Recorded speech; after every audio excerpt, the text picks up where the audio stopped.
an hour. She went on to say that currently the superior skills and quality of labour in Nova Scotia makes it worth the extra cost to operate in this province. However, with rising taxes, raising wage costs, and potentially with the implementation of this first contract imposition, those costs could rise even higher and further negate the benefit of the skilled labour that our province has to offer. As we saw happen just last year in Cornwallis, Nova Scotia contact centres are already performing a fine balancing act to justify these extra costs. And even in the current climate, they cannot always manage to stay open. How many extra costs can this government add to the cost of doing business before all the contact centres in Nova Scotia give in to this temptation to move their operations? How much more damage does the NDP government have to do before these temptations turn into survival necessities for Nova Scotia businesses? That's a good question for the Minister of Justice, a member for Pictou Centre. He's a cabinet minister. He should have been able to go back to the cabinet table and tell his colleagues that this will be bad for this constituency, for all of Pictou County. But now, unless he stands up here and does the right thing, he's going to have to explain this to his constituencies. Why all their jobs have been shifted to Jamaica or to Asia once the first contract is imposed, and Convergys no longer feel safe investing in the region. And when he has to go back to his constituents 6 months, maybe a year after first contract imposition is in place, and explain to his constituents when Convergys starts discussions about pulling another operation out of Nova Scotia that he didn't see this coming, how are they supposed to believe him then? When the organizations that represent Convergys themselves and all other contract centres in this province stood in front of the NDP government and said it was wrong. I have news for the Minister of Justice, for all the Pictou County MLAs. I haven't been here for long, but I know a thing or two about serving the people. And I can tell you this, it doesn't matter what side of the House I'm on. If there's an initiative that I know that will kill jobs in Cape Breton North, I won't be voting for it. I won't be voting for to drive jobs away from my constituency. Unfortunately, I'm a member of a caucus that supports job creation and economic growth. And the member for Pictou East, the Minister of Justice, and the Minister of Natural Resources, we're not letting him off the hook either. He should be supporting them too. I'm looking forward to the debate in this chamber. I'm looking forward to the member from Pictou East coming to his feet and telling us why he's turned his back on the people who sent him here and supporting this job-killing legislation.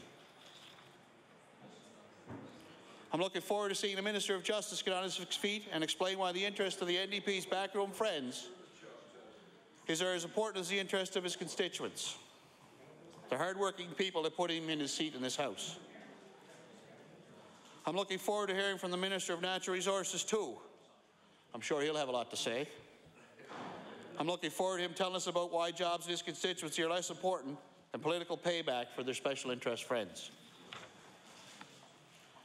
I'm especially looking forward to the next election when we have 3 new MLAs from Pictou County.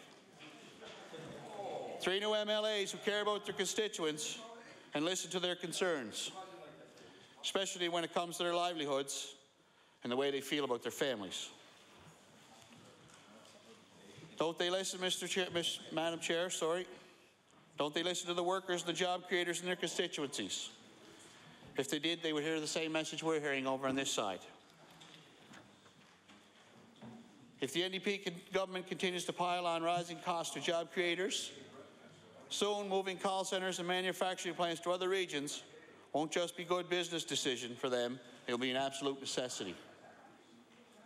Is this what the people told the Minister of Natural Resources when he asked for their vote back in 2009? Did his constituents say, we really want less jobs in Pictou County? What can you do about that? I don't think so. No, they said we want jobs. They want opportunities. New investments that will help us grow the economy and build a Pictou County for our children can come home to. But now, what's that minister doing? he's turning his back on them. But there's still time to listen to people like Mrs. Holly. The loss of a contact centre already has had devastating effects in Annapolis County. And under first contract imposition, there's a very real risk the same devastation could affect New Glasgow's contact centre or any of the almost 40 other centres across the province. There's already one centre closed in the Waterford, another member's riding. Beyond contact centres, there are many other employers in Pictou County that are at risk of being affected by first contract imposition. Many other employers that are waiting for the MLAs that represent them to stand up and do the right thing. Stand up and tell the Premier, the Minister of Labour, this is wrong and the people I represent won't stand for it. And neither will I. Will they? Will they come to their senses, realize that this is the wrong path for Nova Scotia, and do the right thing? Empire, the parent company of Sobeys, operates more than 230 different locations in Nova Scotia. Sobeys itself has a national head office located in Stellarton. After all that great company has achieved, they still had decided to maintain their national headquarters in Stellarton. They don't need to be there, but they're good community people. They're good to their citizens, but will they remain after this legislation is passed? We've already been told this legislation will be passed. Will they remain? That's a question. This is very rare that a large national company like this is headquartered in Nova Scotia, much less in a small town outside of Halifax. Representatives for Sobeys have already told the Committee on Law Amendments that they are not comfortable operating in an environment with first contract in place. Driving this legislation through the House not only will jeopardize further investment that Sobeys and Empire make in the province of Nova Scotia, but will also put most of the 10,000 people they employ in Nova Scotia at risk.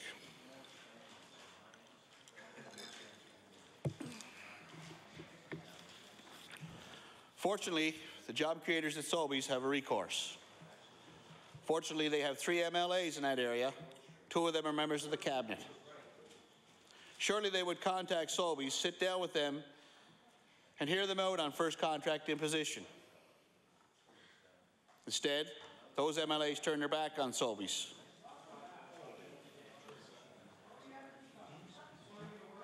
But it's not Sobeys we're worried about. They're a big company. They have lawyers and lobbyists, and if worse comes to worst, they can afford to pack up and leave. But what about the people in Pictou County who work for Sobeys, either in their headquarters or their local Sobeys stores? They have stores all over the province. What does the Minister of Justice have to say to them? What does the Minister of Natural Resources have to say to them? What does the member for Pictou East have to say to them? I'm looking forward to hearing it, and I think people over on this side are looking forward to hearing it. I'm looking forward to hearing their justification, to hear their excuses, to hear them explain to the people of Pictou County what it is they deem more important than job security for the people in their constituency, what they see as a higher priority than creating new opportunities in Pictou County, and helping to protect the companies that have for decades not only employed the men and women of the communities, but have sponsored many events in their communities. What is more important than companies that have supported the charities in their communities, sponsor sports events, sports teams, built parks, and recreational facilities in those communities? The spectrum of Sobeys and Empire employees spans all the way from part-time students working at gas bars and grocery stores to corporate and senior executives at a head office. First contract imposition poses the risks of all these positions being either lost or moved to another province, where there are fewer legislative risks. If first contract imposition were to change Nova Scotia from being a priority for investment, it will affect the job prospects in Nova Scotia. Pictou County residents at all career levels, and for what? So this government can ensure they have their campaign donations in line for the next election? I suppose they need to do all their favours paid back before then, because at this rate, Nova Scotians certainly won't give the NDP a chance to do it after the next election. What's the Minister of Natural Resources going to say to the kid who loses his job at the gas bar? He won't have anything to say. Nothing. This could be the determining factor for this kid going to university, to surviving in the real world. Because we heard he had a chance to stand up for him and do the right thing, but he sat idly by, as did the Minister of Justice, as did the Minister for Pictou East. Shameful. Now let's remember the size and scope of Sobeys. Let's remember they are the biggest single private sector employer in Nova Scotia. And you would think having 3 local MLAs on the government side, 2 of them members of the cabinet, would be an advantage. You would think that the MLAs would make sure that Sobeys, an employer so important, would be assured and they would be consulted on major changes to local labour laws. You would think they'd be brought to the table. You would think they would have some form of representation on the sham that is the Labour Management Review Committee. Well, you would think that. Did the Minister of Justice go to the Minister of Labour and say, look, Sobeys is the largest private sector employer in Nova Scotia. You need to make sure they're represented on the Labour Management Review Committee. Well, if he did, she didn't listen. But I think that's pretty safe to assume that he didn't. He hasn't stood up for job creators yet. Why should we expect him to do it now? But it's not just the Minister of Justice. We can let the Minister of Natural Resources or the member from Pictou East off the hook that easily either. I'm sure they too have constituents who work with Sobeys or for Sobeys. Where are they? Did they also see fit to exclude Pictou County job creators from this equation? Yet another prominent employer who unanimously rejected the first contract imposition and has great influence on the employment market in Pictou County, as well as many other areas in the province, is Michelin. Michelin has openly said they cannot afford to have a third party that does not know or understand their business be in charge of making decisions for them. They have said that if Nova Scotia moves to a labour system where they are unable to predict their labour costs, will ultimately be, then they will have a very hard time selling Nova Scotia as a place to further invest, and even as a place to maintain their operation of their current facilities in the long term. These are pretty chilling words. And I can tell you this, if I had members of my constituency, Cape Breton North, who depended on Michelin to feed their families, I'd be doing some heavy thinking about supporting this. But it doesn't seem to bother the member for Pictou East, or the Minister of Natural Resources, or the Minister of Justice. Whose side are they on? Are they on the side of employees and workers in Pictou County, or are they on the side of the NDP special interest friends? They need to decide, and they need to decide that soon. Michelin currently employs over 3,500 Nova Scotians in their 3 plants across the province. Has been operating here for over 40 years. For decades, they've provided stable, long-term, well-paying jobs in the areas of the province that is very thankful to have them. But those 3 MLAs, the member for Pictou East, the Minister of Justice, and the Minister for Natural Resources, are ready to throw that all away. Because they're members of a party that happens to owe a very large debt to some special interest pals. Madam Chair, that's not leadership. That is pandering. It's wrong, and it needs to come to an end. And only they have the ability to do that. Only they can stand up here today and send a message to the people of Pictou County, the people who gave them their jobs, and whose job it is to represent them fairly in the House. They can send a clear message. We're with you. But will they? Will they do the right thing?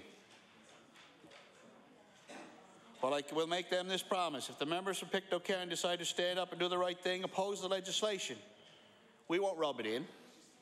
We won't gloat, and we won't brag. We will simply thank them. The people of Nova Scotia will thank them. The people of Pictou County will thank them. And they'll thank them for doing the right thing for Pictou County and for Nova Scotia. But I will also promise them this. If they do the wrong thing, if they put the Premier's special interest parties ahead of the people they represent, We will do everything in our power to make sure they don't come back after the next election. Michelin is exactly the type of employer we need to listen to when it comes to creating legislation that affects labour environment in this province. They are the job creators. They have a strong legacy here in Nova Scotia, and all the members of this House should be focused on keeping it that way and expanding that reputation.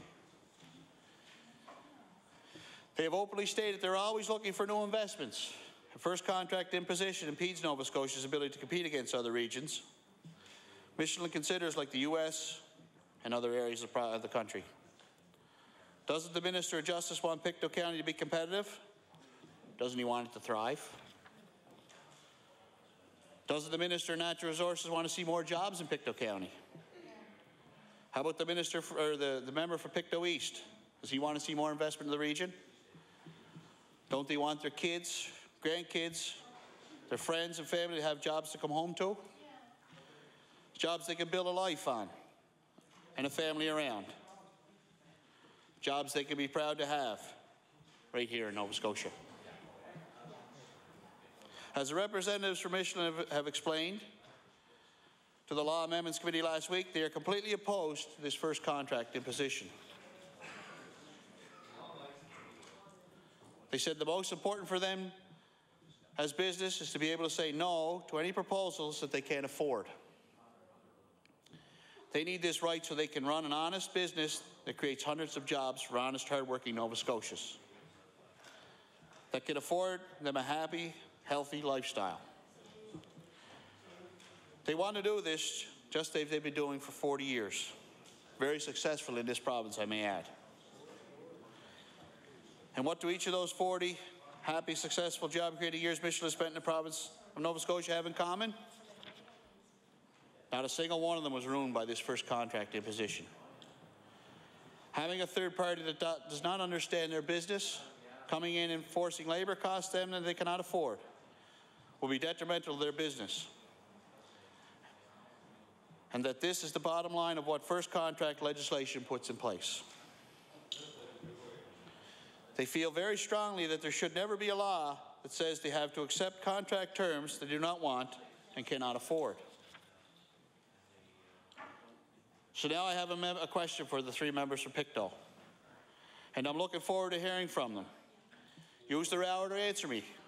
How does striking fear into the heart of some Nova Scotians and Pictou County, largest employers, protect the economy? It's a simple question, and I'll await your response. In the meantime, I'd like to talk a little bit more about Michelin's comments. A little bit. Additionally, Michelin says that first contract imposition is a well-known tool to help union organizers downplay and distort the realities of collective bargaining for employees. First contract imposition is a tactic used to convince non-unionized workers of all the benefits of a union, when they may not truly be beneficial in the long term. Nobody is trying to say that unions are, as a whole, are bad. Here in our caucus, we support collective bargaining, free collective bargaining. We know that this collective bargaining is not free. We support the rights of employers and workers to sit down and hammer out a deal. And do you know what? It works. It works very well here in Nova Scotia. Here in Nova Scotia, we have one of the best labour relations record in the country. And that's because we have an environment where workers and employers can sit down together and reach an agreement. The title of the bill implies the legislation is designed to prevent unnecessary labour disruptions. Well, this is quite simply trying to fix a problem we don't have. It's trying to fix a problem Sobeys doesn't have, Michelin doesn't have, and other Pictou County businesses and businesses in the province don't have. The members from Pictou County should be well aware of that. First contract imposition will aim to push unionization on employee groups their unions are not ideal for them, and in the long run can harm both employee groups and employers. And why? That's the question. It's simple. It's because the government owes a debt. They owe a debt to their special interest friends who funded them for decades and helped put them there. Finally, Mission has pointed out, and it's been pointed out many times in this chamber, that nobody is asking for first contract legislation. I haven't heard it. I heard lots of things when I was campaigning in my by-election, but first contract imposition wasn't one of them. First contract legislation does not solve any problem that exists in this province at present.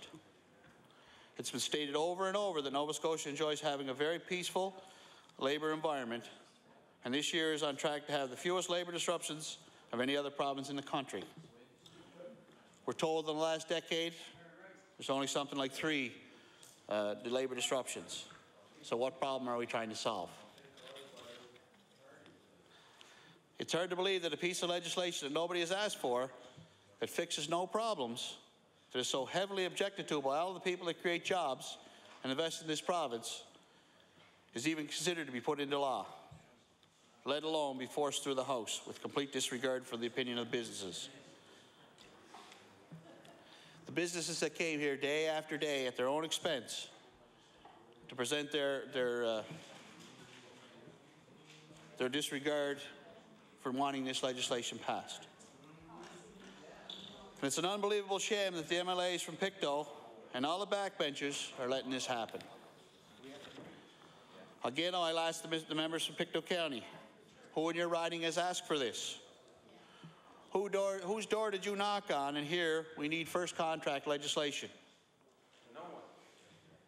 And I'll ask, who did they consult on this? Which Pictou County businesses were brought into the fold for an open and honest discussion and told you this was a good idea? Which ones told you would really protect their businesses, that this would really help in secure investment in the future or make it easier to justify expansion and create new jobs? Well, Madam Chair, Well Garment spoke at law amendments, and they told law amendments they spoke with the 3 Pictou County MLAs that their concerns would be brought back to the government. And then we were also told that they don't figure their concerns were brought back to the government. They felt that they were let down by their 3 Pictou County MLAs. And this is a big business in Pictou County that's concerned about his investment there. The simple question is, did these Pictou County MLAs do their job and represent the people who sent them there or not? To date, and according to the people that presented the law amendments, the answer is an obvious no. On top of all the companies I've mentioned that have clearly stated that first contract imposition will severely damage the labour environment for the future of Nova Scotia, we've also had many willing parties come forward and speak up about how difficult operating a business in Nova Scotia is already. When Gordon Stewart of the Restaurant Association of Nova Scotia spoke to the Law Amendments Committee last week, he described very clearly how fragile the restaurant industry is in this province. Mr. Stewart explained that rising wages, cost of driving the industry margins, and profitability is at an all-time low. The cost of food and wages already consumes 75% of their operating costs in a restaurant. And if first contract imposition were implemented and restaurant owners were not able to control the cost of their wages, this percent will increase even further, pushing more and more restaurants over the threshold of not being able to stay profitable and remain in business, and not being able to employ our Nova Scotian workers. Many restaurants operating in this province have very few straws left that the back of the proverbial camels can hold. And with rising costs, wage costs, increased taxes, increased power bills, and now with the threat of first contract imposition looming, the NDP government is insisting on piling more and more on the backs of these small business owners.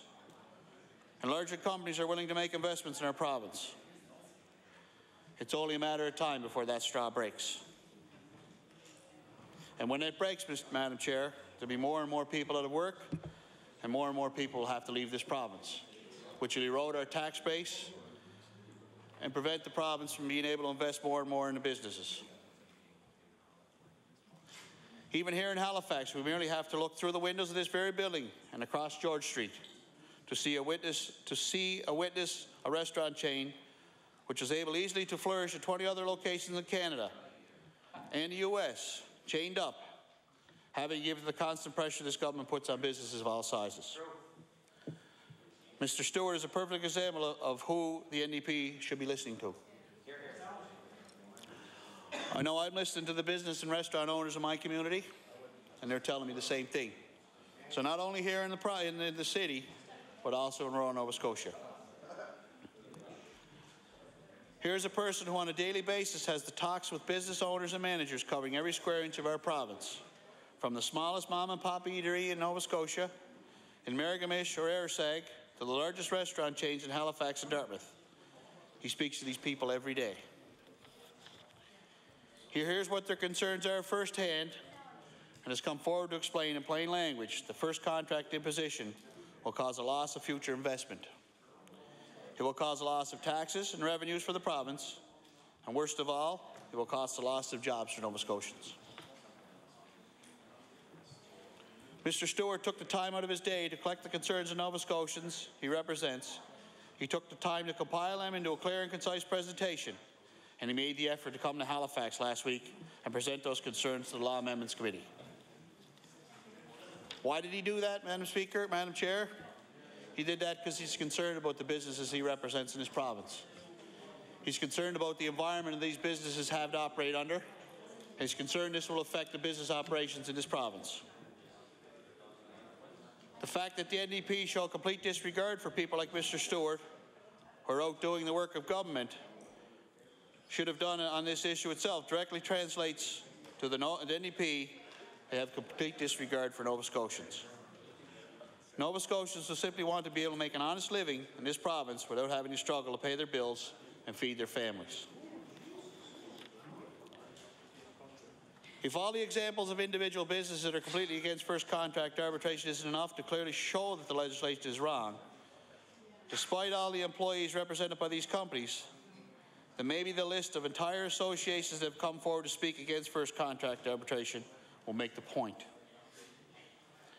The Nova Scotia Employers Roundtable, the Canadian Restaurant and Food Service Association, the Canadian Federation of Independent Businesses, the Retail Council of Canada, the Atlantic Building Supply Dealers Association, Canadian Manufacturers and Exporters, the Construction Association of Nova Scotia, the Halifax Chamber of Commerce, the Merit Contractors Association of Nova Scotia, the Nova Scotia Automobile Dealers Association, the Nova Scotia Chambers of Commerce, the Nova Scotia Home Builders Association, Nova Scotia Road Builders Association, and the Restaurant Association of Nova Scotia and the Scotia Group of Companies. They have all come forward to speak on behalf of the employers and employees that they represent against first contract imposition. Thousands and thousands of employees in this province. When you consider how many people these associations combined with Sobeys, Empire, Michelin, and contact centers in Nova Scotia represent, and how clearly against first contract imposition they are, it's unbelievable that this government is not listening to the message. If the NDP thinks all the people whose opinions they are ignoring in this issue of first contract imposition didn't play a substantial role in them getting a majority government, they're in for a rude awakening come the next provincial election. It's no secret that the NDP have favours to return to their special interest friends and party donors, but the fact that they would return these favours at such an expense to Nova Scotians, an expense to the future of this province, is unbelievable. However, just as Mr. Stewart pointed out in his presentation last week, it wasn't just the unions who helped put the NDP into a majority position. And all the people and the groups I've outlined here today can easily help take them back out of power. Now, as much as I support the NDP taking themselves out of power and saving us the extra work, I don't support them doing it at such grave expense to the people and the businesses in this province. We represent these people, and they have all told us that this is not good. I worry about the province and how it will survive after this imposition.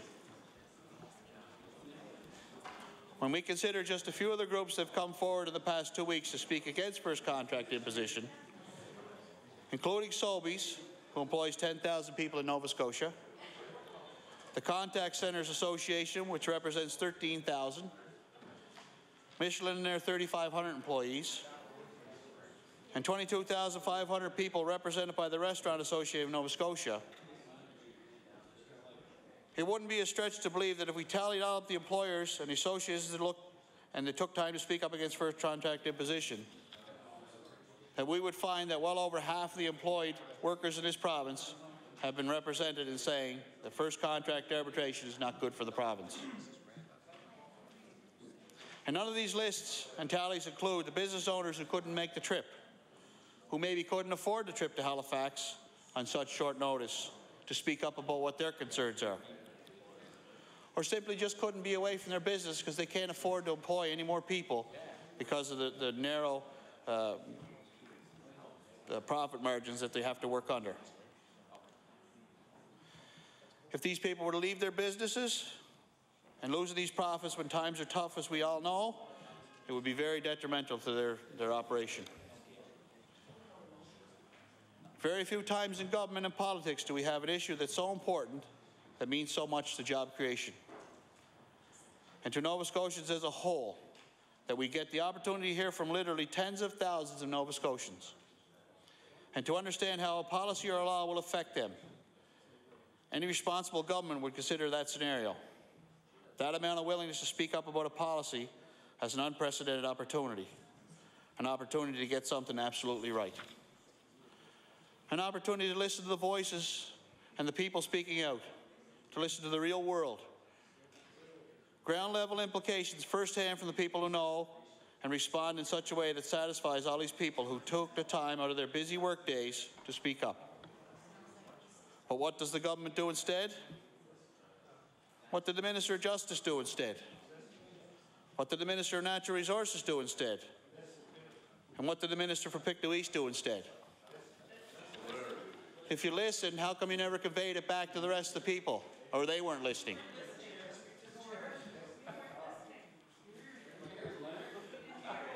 Madam Chair, I'm hearing everybody talking, but I don't think they're all listening.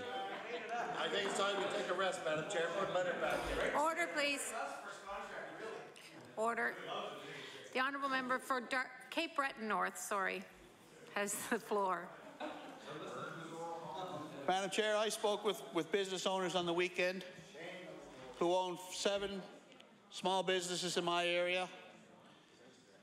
And he spoke of first contract imposition as something that would make him close down 2 or 3 of his businesses. Something that would make him look at further investment in the community. Something that would cause him not to expand a business that he was looking at expanding into a small area in Sydney Mines. An area where employment is very low and people are crying for jobs. These are good jobs. This employer is very good to his employees. They haven't had a need to have anybody close a contract on them. People are quite happy to work for this gentleman. And another gentleman who has a couple of different stores in Sydney, a larger area, who says that he's good to his employees. He doesn't need anyone to impose anything on him. He doesn't need anyone to come in and tell him what to pay his employees. They're quite happy with what they make. But Madam Chair, it takes 1 or 2 employees, disgruntled employees, to change that. And to have this first contract imposition imposed on these employees could be detrimental to these jobs. Detrimental to the point where if these guys pull out of business, we're going to lose thousands. This government completely ignored the outcries. They tried to cancel these people's opportunities to plead their case and go ahead with the anti-investment agenda to force through.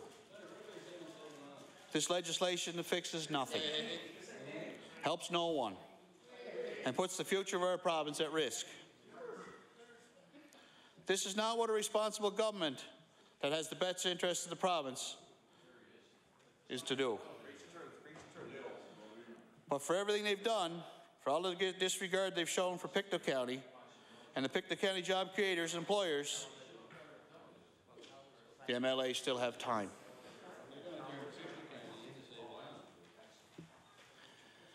In particular, I want to spend a few minutes on the member for Pictou East. He's not a member of the cabinet. He's just a backbencher, just like I am. He just gets to sit on a different side of the House. You're allowed to talk. He's not.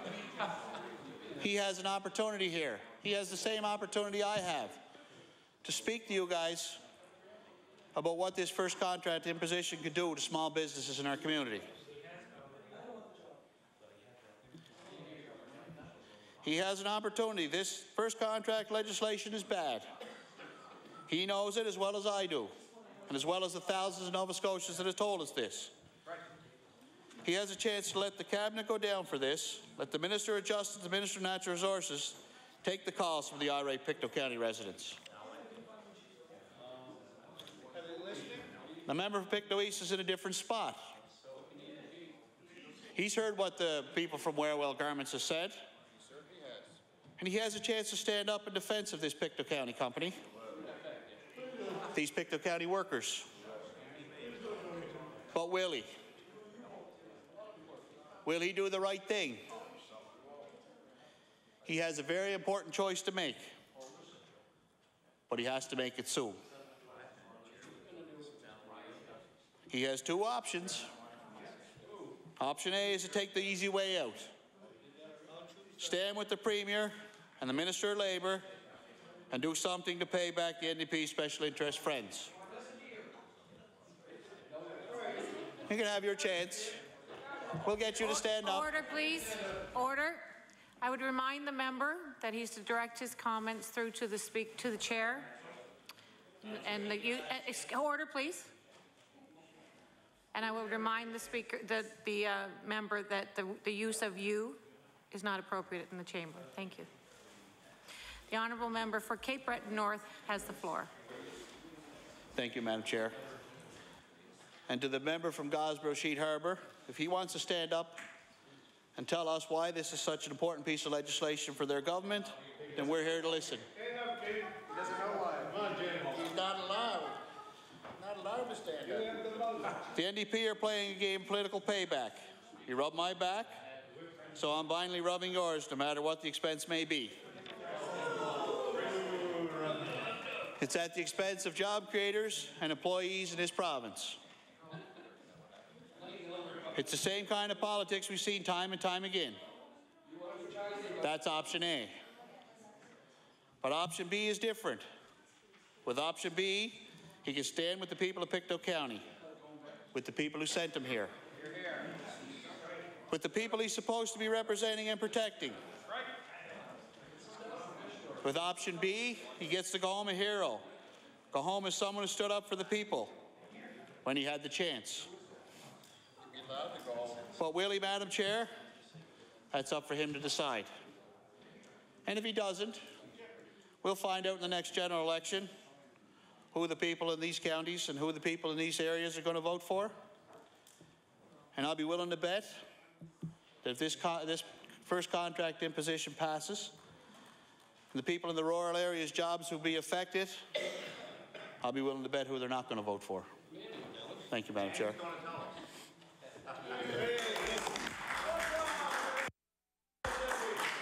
I now recognize the honourable member for Glace Bay. Thank you. Thank you, Madam Chair, and I appreciate that warm welcome by my colleagues. Thank you very much. I'm going to take a few minutes to talk about this Bill 102, an act to prevent unnecessary labour disruption and protect the economy by amending Chapter 475 of the revised statutes of Nova Scotia. Certainly an important bill, and when we look back at this session, it's one of the ones with the most meat in terms of its impact on this province. And unlike many of the colleagues, I'm not going to repeat a lot of the comments that were echoed today and will be echoed over the next couple days. And I'm not going to rattle the government side too much and pick on them for a number of reasons. We hope to be heading towards the end of the session, and everybody's tired, and certainly I know that a lot of members share the same opinion I do, that the most important work we have is back in the constituency. So we're all looking forward, with the holiday season coming on, we're all looking forward to getting back and doing what we do best, No, I disagree. I believe it's in the constituency. So, so that's important for all of us, especially during the holiday season. And certainly the reality is, and I know it's been said already, and it again will be said repeatedly, but this bill is going through. It's going to happen. It's a majority government, and that's our system, and that's our democracy, and that's the reality. So, with that being the case, I just have a few things that I want to say related to this bill and related to this House and related to our reality here in Nova Scotia.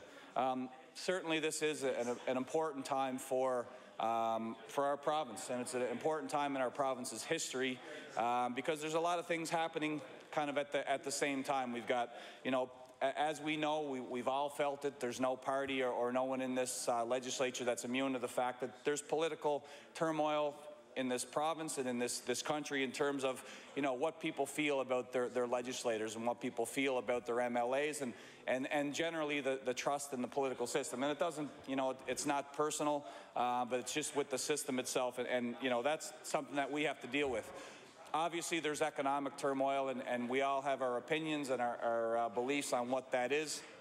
But at the end of the day, we do have provincial, regional, certainly our country, and the globe is mired in economic turmoil with the economic situation overseas, the major banks, and we're all interconnected in terms of our economics. So that's an important thing. For us in Nova Scotia, social programs is an important issue that we have that we all face together, and there's no one, again, similar to some of the other points, there's no member that's immune to that, and we hear the hardships and the hard luck cases that we have in this province. So, that's something that we've got to focus on provincially, and of course, as one that's near and dear to me is the idea and the fact of outward migration in this province and its workers and its families and its future generations. So, it becomes social policies and programs that curve that and keep people here, and they're all important. So it is an important time to be a legislator, for sure. And the reality is that everything that we do and everything that our constituents do, everything the residents of our province and our region and the country, everything's getting more expensive. Food is more expensive, power is more expensive, fuel, heat, every heating source essentially, and we do look to the future with renewables, but they're a long time off, and like everything else, there's a cycle to these products and a cycle to these costs, and it'll be more expensive before it'll be cheaper. And someday we'll be on renewables, and we'll hopefully benefit from the realities of a green, renewable economy. But for the next probably decade at least, and a decade's probably optimistic, we won't be there. So when we start to transition, it'll be some hardships before it gets better. But fundamentally, why we are here is for the people that are struggling and the people that have a hard time meeting the very basic needs in life, and that's what we talk about here. And everything else that we accomplish in terms of bills and legislation and programs, they're all a bonus. So we can talk about, the motherhood things and the feel-good legislation we push through, but at the end of the day, it's about keeping people warm and safe and fed and happy. And and I do say every chance I get, and anytime I've been on my feet in the legislature, this session certainly, as I kind of find my own stride and figure out, the kind of things that are important to me as an MLA, Madam Chair. This is a majority government, and again, that's our democratic system, and these decisions and the things that have to be done and what's got to be brought down in Nova Scotia rests with the government side, and that's the responsibility they have, and that's the reality of being a majority. So the major decisions that affect our people, ultimately, we can try to make our points and try to have our perspectives, but at the end of the day, it is the government side that makes these decisions. And, we all have our angles and we all have our arguments, but from my perspective, and I sometimes get somewhat emotional on these issues and I get a little fired up, but for me, it's been 2.5 years that the government has been in place, and they've got their policies and they've got their beliefs and they've got their, the ideals that they adhere to. So, from my perspective, it's every decision that's made becomes your decision, and it's not the Liberals or the Tories from the past. And you know, it's not global economics that has an impact and plays a role for sure. There's no question about it. But you know, it's not always about that. And you know, there's pieces of that affect us, and there's also negatively impact us, and there's also pieces of the global economy that help us now, as the Minister of Economic and Rural Development and Tourism pointed out in question period last week. The forecasts for our exports are actually strong, which is a good sign for us. So, you know, sometimes we live in a bubble and in an anomaly where we benefit from some of those things, and that would be one instance because of the strength and the, you know, the fortune of the natural resources that we have. So, you know, these decisions are yours to make, the government side to make. And, you know, to me, the Bowater decision and the Bowater reality is one of those examples. I know I talked to some of because of my job with economic development as a critic, I talk about the job losses in rural Nova Scotia, not because I'm trying to score points and not because I'm trying to hurt anybody's feelings. It's because that's what I believe, and I think it's a crisis. I do. I think when you look at the numbers, 6,500 that we've shed, it's an important issue. So again, it's not to lay blame. It becomes about policy and how we raise our focus to curve that trend. And you know, the Bowater, when we were talking about numbers and job losses, a few members on the government side during conversations just said, well, you know, we can't affect or impact the global demand for paper. And that's obviously true. But at the same time, here becomes a $50 million investment in Bowater. So that does affect it. So that's not the argument I'm making, and that's something that, you know, we'll save for another day. That's not the debate here. But irregardless of what our perspectives are, the reality is that that was an impact, and that will have an impact. What direction it'll take, that's for a different day, and it's a different argument. But my point on that is that they are policy. That's government policy. That was a government decision. So it's sort of been, you know, the suggestion that the government can't control these things. Now we've got a situation where they've made an investment there. So right or wrong, it's been made, and that we'll over time we'll know the impact of that and what happens there. But I do believe that there are specific ways. There are specific ways that the government's policies do affect these economic issues. Taxes is one, without question, and power rates are the other. And there are two things that, from my perspective, they are very specific decisions that are made by the government, particularly a majority government, that do impact on our economy, impacts on jobs, and then right down the line, from families to tax revenue that is used for the social programs that we invest so much in. And you know, structurally in this province, we do have a pretty good social program, and obviously that's near and dear to us. So just a few comments and you know, my beliefs on Bill 102, Madam Chair. You know, this is a pretty controversial issue in terms of, you know, what the end game is and what the focus is, and I just, you know, for my perspective and what I want to ensure that everyone knows, and I know that I've talked about this many times with the member from Pictou East and some of the other members of all members of the House, is about the value of unions and what, you know, Glace Bay is virtually the birthplace of the social movement and the union movement in this country.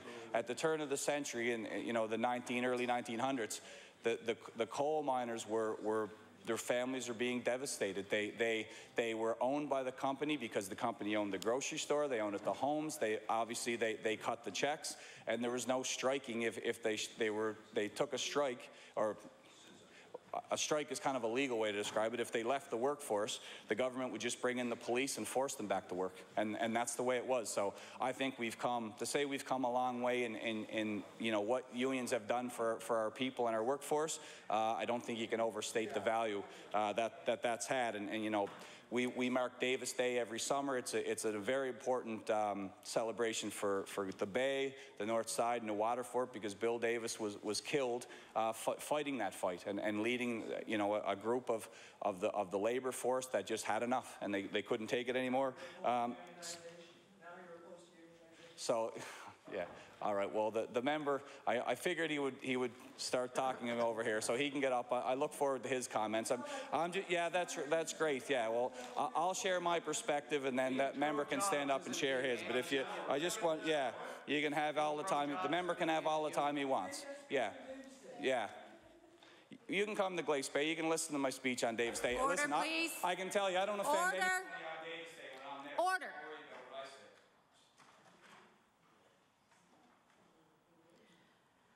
The honourable member will be reminded that the use of "you" is not acceptable in the chamber, and to direct your comments to the chair. I would ask all members to relax. We still have important work to be done in the House. The honourable member from Glace Bay has the floor. Thank you, Madam Chair.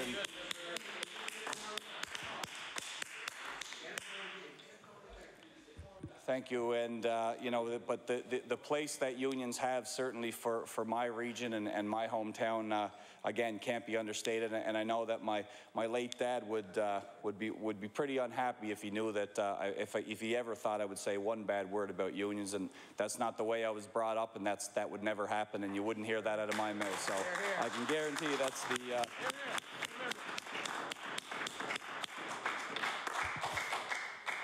And the government side can keep clapping because they're going to clap for this next comment too. I don't believe, and again, I'm not speaking off prepared notes from anyone, or this is just my own thought. I don't believe that Bill 102 is going to lead to a massive exodus of jobs out of this province. I don't believe that.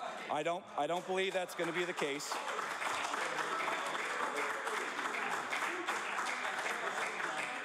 However, I do.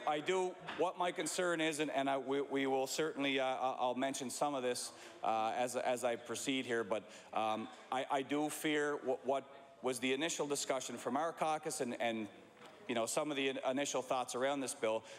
If it would at all impact on future investment, then that's a concern. And again, it's not fear mongering. That's not the idea here. But if you look at, you know, making money and creating revenue and creating profits, it's an equation, and there's many elements in the equation, and one of those elements of the equation is the union, the cost of labor, and the union relationships that businesses and organizations have. So, you know, if FCA is part of that equation and it would negatively impact, as we've heard, at law amendments, then that's the concern that I want to at least address and mention here in the House. I guess that what I did here, and I didn't formally sit on law amendments, but I did participate from the gallery, and my questions are similar to those that were echoed by some of my caucus members and from the Progressive Conservative caucus as well. 3 labor disruptions since 1997. It is kind of hard to understand what we are trying to fix, and I do believe with everything else happening, that's kind of the question. Why is that? Oh, okay. And sorry, and that's kind of what we're asking for. And again, what are we rushing this bill through for? Why is there, you know, with the law amendments, scheduling issues that were obviously a concern to the business side of the equation? You know, what's the rush, and why are we rolling through this now? Because again, our point on this, I believe, and you know, not that it's going to immediately kill jobs or chase businesses out of this province. I don't think that's the case. But it's about what our focus is, and what are we focused on in this province? And if we look at, you know, some of the problems that we've documented in Nova Scotia, that I think that's what our priority should be. You look at again, the legislations that we've considered and have been passed and will be passed in this session, and this is certainly the largest the largest piece. And you know, I think that with that being the case, it becomes about our focus as the government and as the 52 members of this House. You know, 65 jobs lost in rural Nova Scotia, and that's significant. That's a lot of jobs.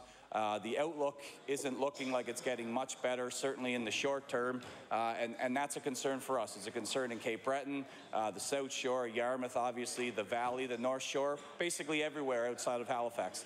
And Halifax, the city and the metro is absolutely booming, and that is absolutely great. It should be booming. We need a vibrant capital. We need a strong capital that grows. And it doesn't. You can look at any study or anything in terms of development and regional development. You need a strong capital, and when you're growing and sprawling across an area, that's never bad news for anybody. It's not bad news for Cape Breton. It's not bad news for Yarmouth or any point in between.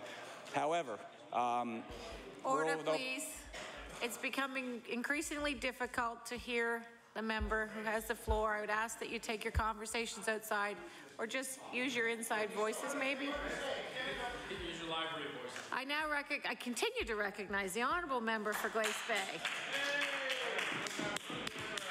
Thank you, Madam Chair, and I know my comments must be riveting if the chatter's getting so loud that you can't hear me. So I'm glad I'm having an impact here. But no, it is about rural Nova Scotia, and certainly for me that's a problem, because as we've seen, and it's happening in most places, again outside of Metro, it's a tough thing when you lose your families, and that's what's happening. It's happening in the majority of our communities, and it's a tough thing. I know that for me, on a quick count, about a month ago, looking at my high school yearbook, I would say probably half aren't here, and 90% would like to be here. There are the few. There's 1 in 10 that they leave and they're happy somewhere else, and that's fine. But for the lion's share of people, they want to be home. They want to be in Halifax, and they want to be in Truro, and they want to be in Glace Bay, and not so much Cape Breton West, but most other places, and or the lakes, beautiful lakes. He's not listening anyway, Madam Chair, so I'll keep going. But when we do talk about education, the education budgets and shrinking, declining enrollment, the Minister of Education uses that a lot, and that's part of a formula. And again, that's also a debate for another day. But that to me indicates a problem, and indicates that issue that we're dealing with. If there's declining enrollment, then we're losing our kids and we're losing our families, and that's a pretty telltale indicator, and it's an important one for me. So that's a significant challenge. Power rates are certainly out of control, and people they can't afford to pay their bills. And again, another significant issue that we face here. And we use the expression or the phrase that we're losing our middle class, and I think an issue like power rates indicates where that is. And if you've got a family, when we talked about this last week about affordability, I use an example of a family in Glace Bay who they just said, you know what, we've given up, we're in arrears with Nova Scotia Power, and we don't know what we're going to do, but it's better than having an empty fridge. And the reality is, and I guess the unfortunate part is that both people in the household work. They have jobs and they can't afford their bills. So that's a telltale sign that that gap and that sort of spread of income has gotten to a point where our families who are working, doing their best to work and pay the bills, can't do it, and that's a scary thing. And same thing with gas and putting gas in the tank. If you got to have a vehicle, it's alarming how much gas the cost of gas has risen, and it's continuing to rise. And I know that people will continue to make tough decisions, and it is a world market kind of impact, and certainly again the renewables will take away from that, we hope, and mitigate those impacts eventually, but eventually is a long time away. And again, look at the cost of an electric car. That's not in the range of anybody that I know for the next decade at least. So there are things that we have to look at, and with the power and with the fuel, Madam Chair, and with Nova Scotia Power, we can debate it, and it's a hot topic in the media, and it's a hot topic with people, and it's a hot topic in your constituencies, and during question period, it always comes up in several forms. And what I feel about the Nova Scotia Power issue is that people want an answer. So, you know, if it is a power monopoly, can we break that monopoly? Can we get into the supply? Will an audit indicate where the money's being spent and where, you know, there could be changes made to reduce the costs? Again, that's not the issue that we're talking about here, and we don't have to delve too deep into that. But I think that saying to Nova Scotians that just can't afford their power, that there's nothing we can do, it's the UARB, and we're defenseless against this monopoly, it doesn't seem to be a great answer. And you know, they're the things that Nova Scotians are talking about, and they're really not talking so much about first contract arbitration, and that's you know, the point to be made is that it's not a priority for people, but those things, jobs and power rates and fuel, certainly are. And figuring out a way to keep the house warm all winter as it gets colder here certainly is. And I know in Cape Breton, people are struggling down home. As we say, down home. It's directly north, but we say down home. But it's part of our charm, I guess. But there's 9 MLAs, and you know, we hear it every day, and I can certainly have a pretty comfortable level with all of the communities that are represented by the 9 MLAs that are here, and they hear the exact same things that I do. You know, it's tough. Every community's tough, and the people are struggling to make those ends meet, and that's the reality.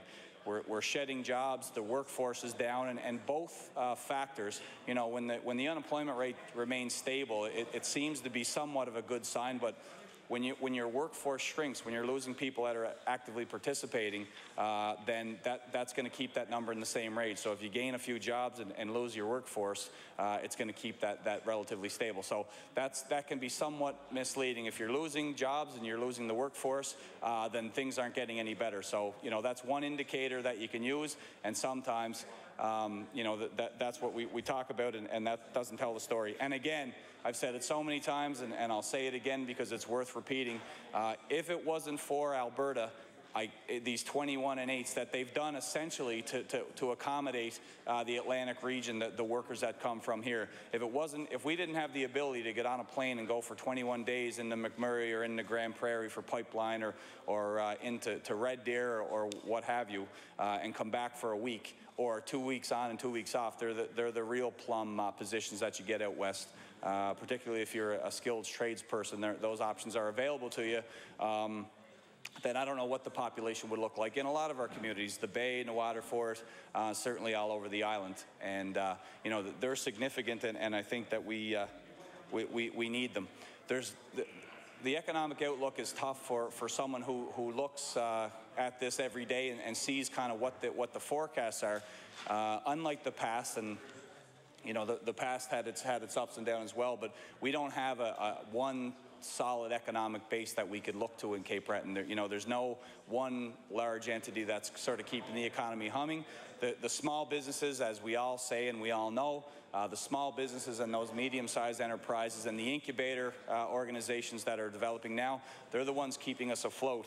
And some go and some come, and the cycle continues. But there is a feeling that there's no stability other than a few industries, you know, that healthcare and education to a certain extent, and CBU and some of those big organizations. But outside of that, there's just no stability. So you don't know where you're going to be from one day to the next. And I believe that we've got a few very significant opportunities in very significant and specific sectors, but right now there's no cohesion in terms of how we do that. So it is about our economy, and it's the economic base that I don't think FCA is going to help any of these things. And what I'm talking about, first of all, you know, the Sydney port is a significant opportunity for us.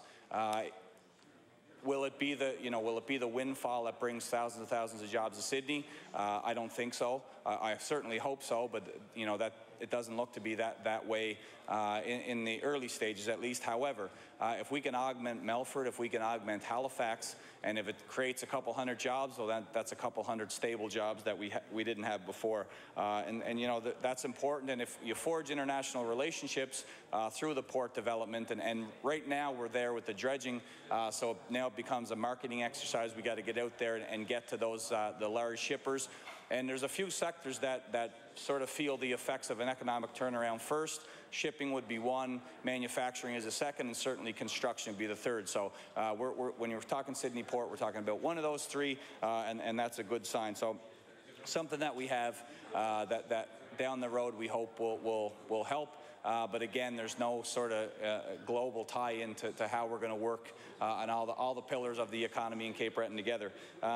Secondly, as I mentioned a couple times already, renewable resources, unlike, I guess not dissimilar to many of the communities in the province, we've got opportunities with all the major sources of renewable energy. So how we capitalize on those, there's lots of people, lots of good people who are doing that work at all levels to try to figure out how we harness that. And for us, you know, geothermal's been a pretty incredible thing to tap into. Spring Hill did it, the first rink in Nova Scotia. Bayplex was second.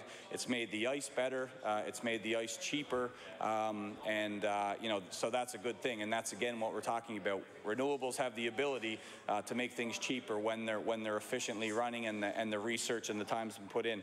And for us, the Annette Visharan Centre for Sustainability and Energy and the Environment at CBU is working diligently to commercialize the research in clean carbon energy, environmental remediation, mine water, and of course these renewable energy products. So, that's all good things, and commercializing the research is where we have to go next. But it's great to see that center's up and running, and we'll be there eventually, and that'll be a big driver for our economy, hopefully in the not too distant future. And of course, tourism.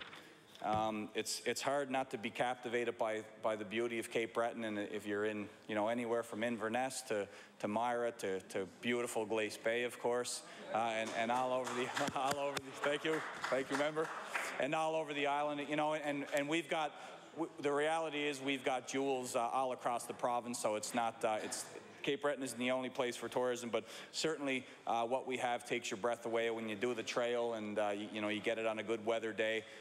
It's pretty remarkable stuff. So that's an opportunity that we have. It's about the marketing's one side of it, but of course the infrastructure to have you know, the reality that we can have the capacity to have big conferences and have a steady flow of tourists that are bringing new money in from outside the island and the province.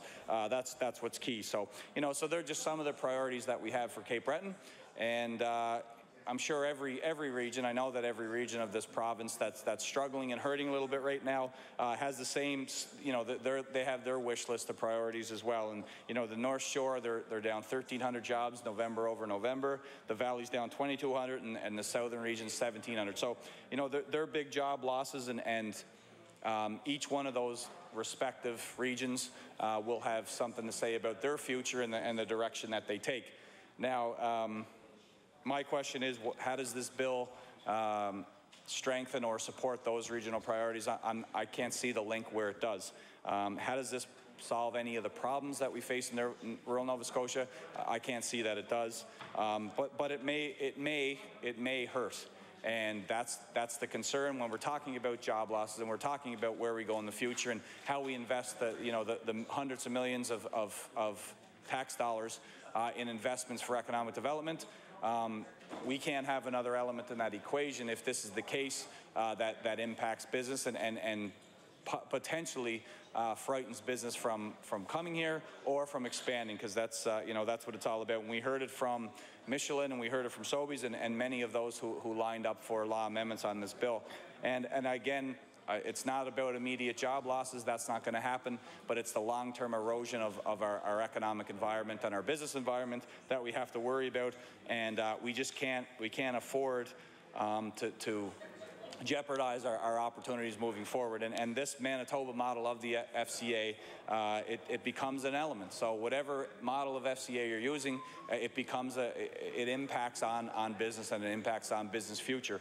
And if that deters business, then we haven't done any justice or any good thing for the economy. So that's key. And I don't think that, to me, that's not fear-mongering. That's just being, speaking with the reality that if it does affect business investment down the road, then it's going to affect all of us. It's going to affect every worker. It's going to affect the communities. It's going to affect the legislators. It'll affect us all. So we hope that's not the case, and that's why the official opposition has been adamant to get in our places and try to explain our concerns and relay those of the businesses that we've been hearing from. So I think it's a fair thing for us to do to come here and talk about Bill 102 in terms of the impact it may have. I shake in my boots to think that it could impact the foundation of economics and the foundation of community support and business support in Glace Bay, and that would be the Stream call center. The Stream call center it's 1,000 jobs, and it doesn't impact most of the small businesses in Glace Bay. It impacts them all.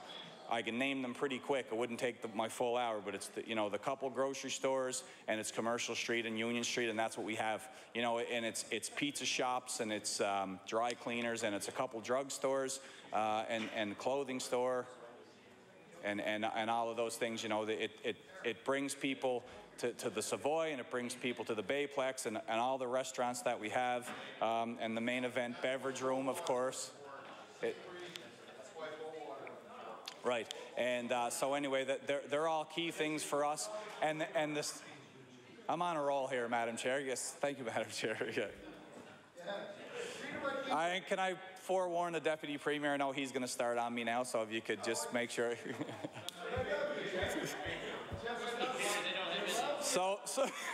So, Madam Chair, I'll continue on my point. So it is a key economic driver, and the interesting thing with the 1,000 jobs, and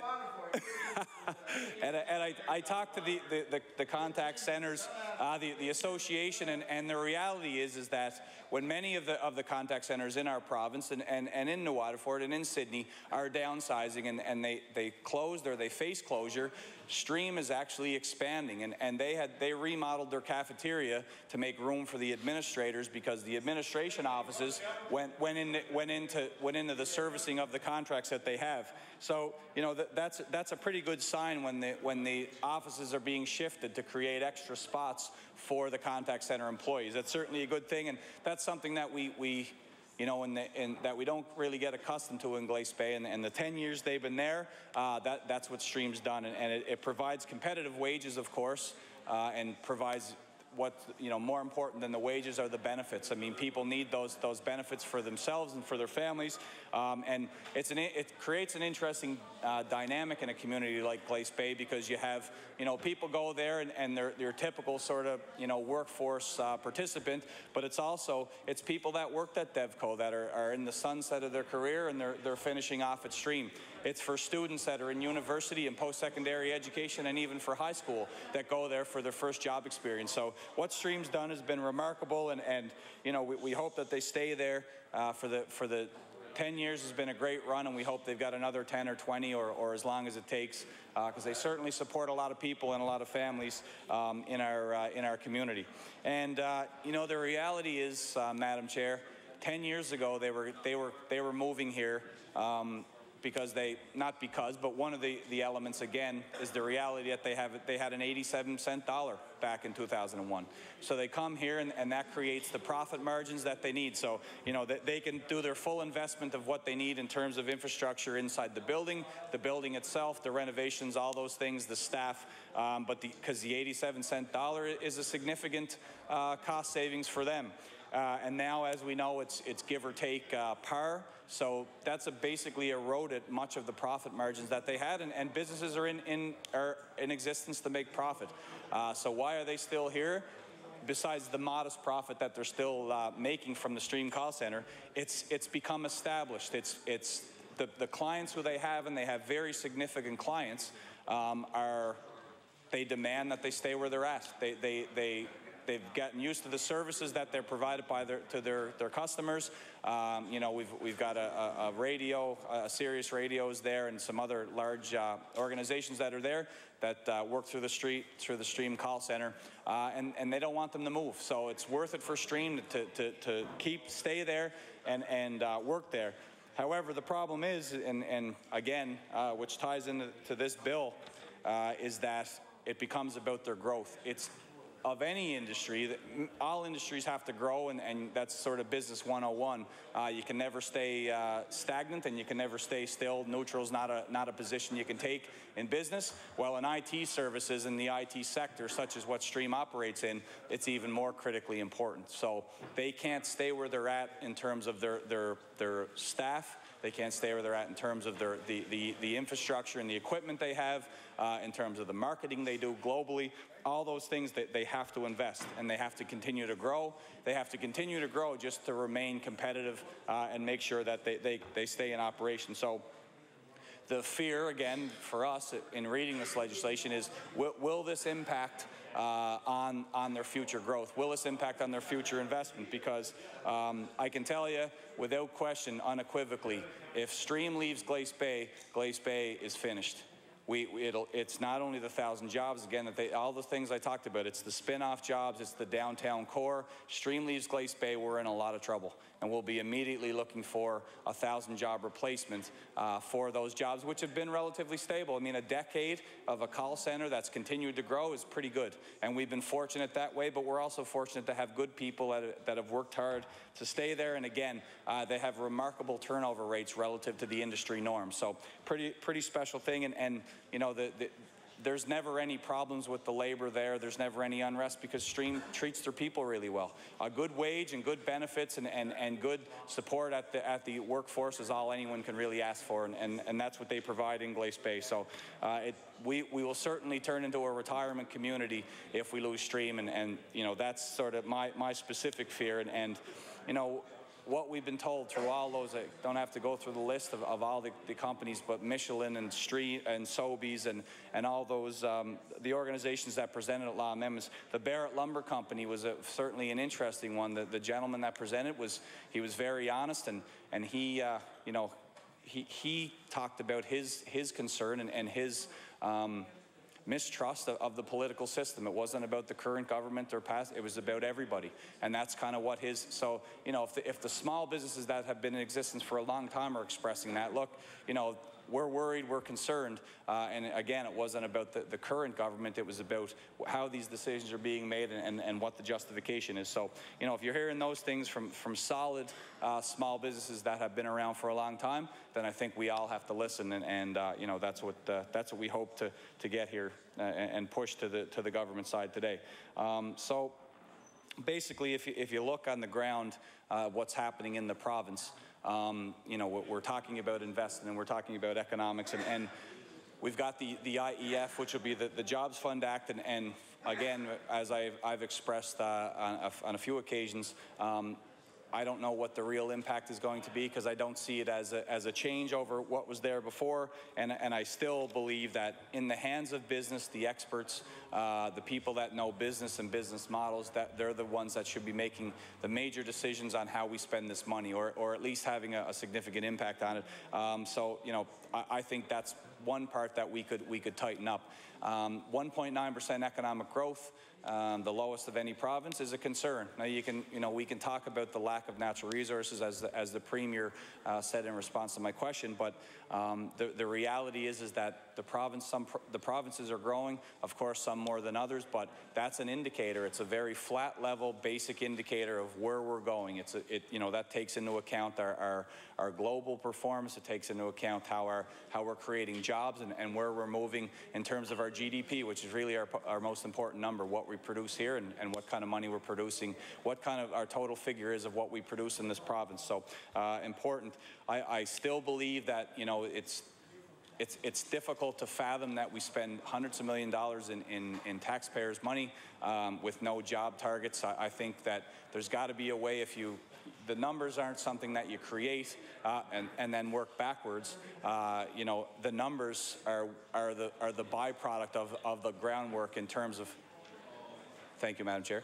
The numbers are the byproduct of the legwork that you do. So you look at what industries you're going to focus on, and I know there's, through some of the programs there is some focus. So if you're talking about renewables and what industries you're going to invest in, those types of things, and then you work towards, okay, so what are our core competencies that we can use to attract those businesses? How do we use organizations like the Jobs Fund and the money from the Jobs Fund? How do we use the NSBI to get out there and attract those meaningful, impactful job creators? And then from that, you develop your range of numbers that you have. We may create this many versus this many. You've got the low end and the high end, and they're your estimates. And if you meet them, then it's your celebration. And if you don't meet them, it's the failure. And that's what I see in terms of how this money's spent. So job targets to me are important, and we don't have those right now. But that is something that I think our economic development strategy could certainly use. And again, 6,500 jobs lost in rural Nova Scotia, and the workforce shrank by 8,200 outside Halifax. And the job losses from November to November, Cape Breton lost 1,300, North Shore 1,300, Valley 22, Southern Region 1,700. So the total job losses outside of the city is 6,500. And again, the city is growing and it's vibrant, and that's great for all of us, and it's great for our overall economy. But we can't ignore or forget about what happens in rural Nova Scotia, because that's really our part of our fiber as well, and we're all important players in this overall system of our province and what we do here. So there are the type of things that we should be focused on, and I don't know if first contract arbitration is the one that's most important for Nova Scotians at this time. But the reality is, this bill is going through. We're not stopping it. The PC party isn't stopping it. The businesses made their pitch at law amendments. We're not stopping this bill. There's no one that can. So I'll end my comments I'll end my comments with this, that I ask the government to consider our amendments, Madam Chair. Because I think that this is your decision again. At the end of the day, back to my initial comments, it is a majority government, and majority governments control these things, and it's yours and yours alone to take ownership of, and you own the success and you own the failure. And again, what happens with FCA in terms of future development, that's yours. And you hope that, we all hope that it works out and it doesn't impact business.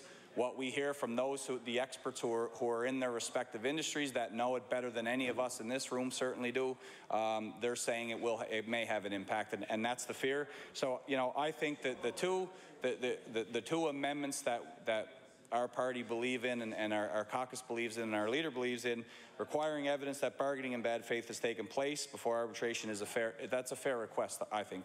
And giving the Labour Board the ability to send the process back to collective bargaining, well, that makes sense too. And I don't know where that throws off this bill and makes it that unbearable for the government. And this is a bill that does favor Labour in this province. But why don't we listen to the amendments and consider the amendments, and then we've got both sides covered. We've heard from the businesses, and we respect what they're suggesting. We heard from Labour. Labour's given, obviously, their opinion on where they want to see FCA go. So why not hear both sides, have both sides represented, and then we'll have something that's a little bit more acceptable for everyone involved. And let's show Nova Scotians certainly that as legislators and as the government with the opposition, we can work together and get things done.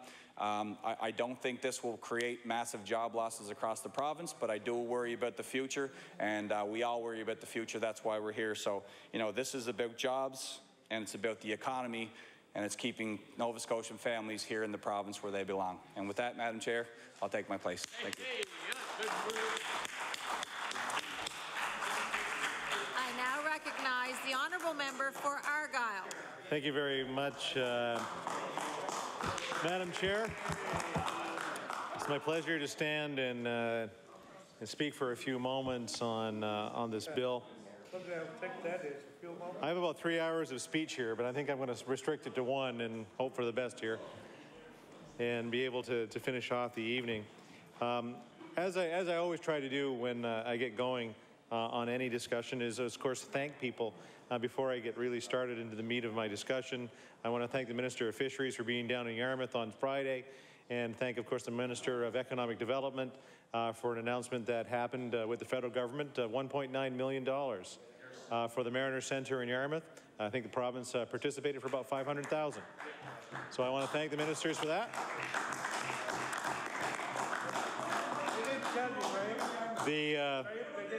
It's a great project that someday I hope to speak more of as I have time for it. But I thought I'd warm them. I would warm them up, Madam Chair, before I get into the meat. Order, please.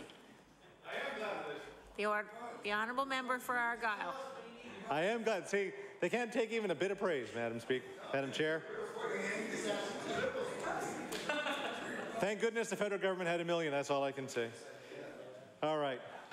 An act to prevent unnecessary labor disruptions and protect the economy by amending Chapter 475 of the revised statutes of 1989, the Trade Union Act. Seems like a long list of words and numbers for a bill that apparently doesn't do a whole lot. Even by the admission of many members of the government, they basically say that don't worry about it, it really doesn't do anything, which really fits well into the way I've been thinking about this over the last number of weeks, is if it really doesn't do anything, then why are we doing it at all? Why don't we just, and I guess be more appropriate of how things are done in this House of Assembly. Of course, we don't necessarily shelve things when it happens. We take things and put a rubber band around it and leave it on the clerk's desk until the next session of the House is called, and we get a new throne speech and we can start all over again and with a fresh slate. That, Madam Chair, is what we should be doing with this bill to prevent unnecessary labor disruptions and protect the economy. The odd part, too, is the unnecessary labor disruptions, and I'll probably speak about this one later on, is the issue that over the last number of years, since 1996, there's been 3 times that we've even been in a situation that would resemble where we would need to bring in some kind of first contract arbitration or first contract imposition, as my colleague from Cape Breton North so aptly called it during his hour of discussion, time and time again. But the funny part that I think that I'm going to start off with is the issue of the protect the economy that seems to be in the title of this bill. Will this bill protect the economy? This bill will certainly protect the economy from job creators. There's no good reason for this to move ahead in legislation right now. And by now, we know that businesses all across Nova Scotia are pleading with the government to reconsider. Time and time again, and in law amendments, which is the public's opportunity to comment on legislation in this House, time and time again came and said that this wasn't the right piece of legislation for its time. As we've been trying to do from the Progressive Conservative Caucus is maybe zero in on some members that may not have been able to influence the decision-making up at the front desk. And today I'm going to be focusing a little bit on South Shore. So hopefully the members for Lunenburg and Lunenburg West will be listening to what we'll be discussing tonight. And I know that I discussed with them. I do respect those members, as I respect all members in this House of Assembly. But I do want them, or maybe them, to get them to answer some questions for me. I even respect the member for Halifax Citadel, Sable Island. Matter of fact, Mr. or Madam Chair, to the member from Hammonds Plains, Upper Sackville. I do respect him, maybe a little more from his life experience, his time as a professor, and his time teaching many people about politics during his time as a professor at Well, I could talk about it. If you want me to spend my whole hour talking about members of the opposite side, I could probably. Order. Again, I would remind the member, as I have all the other members, that your comments, your remarks are to be directed to the chair, not across the floor to any particular member through the use of you. I recognize the honourable member for Argyle.